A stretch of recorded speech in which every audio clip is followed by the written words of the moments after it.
লাইফটাকে জটিল বানাবেন না। অল্প কয়েকদিনের দুনিয়া এমনিই কেটে যাবে, এটা ওই দিকে যেন না ঠকি, ওইটা খেয়াল রাখবে। ওইখানে ঠকলে সব শেষ, আমও শেষ, সালাও শেষ।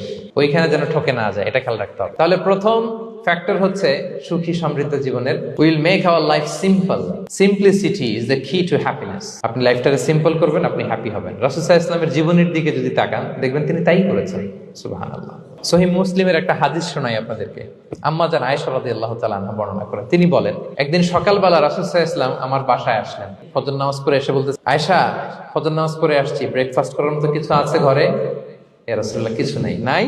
ঠিক আছে, আম ফাস্টিং, যাও আমি রোজা রাখলাম, রোজার নিয়ত করলাম। কত ইজি গোয়িং, কত সিম্পল বানিয়েছেন লাইফটা। আচ্ছা, আমরা হলে কি করতাম? একটু মিলাই নিজের সাথে। সাধারণত আমরা যেটা করতাম, আমরা অনেকে রেগে যেতাম। প্রিয় ভাইয়েরা, ঘরে কিছু নাই মানে তুমি আগে জানাবা না আমাকে? হ্যাঁ, গত রাতে বললে তো কিছু নিয়ে আসতে পারতাম। সাধারণত এইভাবেই তো রিয়েক্ট করি আমরা, আগে জানাবা না কেন, আগে বলো না, রেগে যেতাম। অথবা বলতাম, আচ্ছা ঠিক আছে, এখন যে একটা কিছু ব্যবস্থা করি, দেখি কিছু পাওয়া যায় কিনা। এরকম অনেক ওয়ে খুঁজতাম। কিন্তু রাসূল সাল্লাল্লাহু আলাইহি ওয়াসাল্লাম এই কোনো অপশন না নিয়ে বললেন, ওকে, there is no food for breakfast, I'm gonna fast fa inni sa'im। ঠিক আছে, খাবার যখন নাই, আমি রোজায় রেখে দিলাম। সুবহানাল্লাহ। এভাবে তিনি তার লাইফ লিড করেছেন। Make your life simple, you'll be happy. জটিল না করে সহজ করুন, আপনি হ্যাপি হবেন।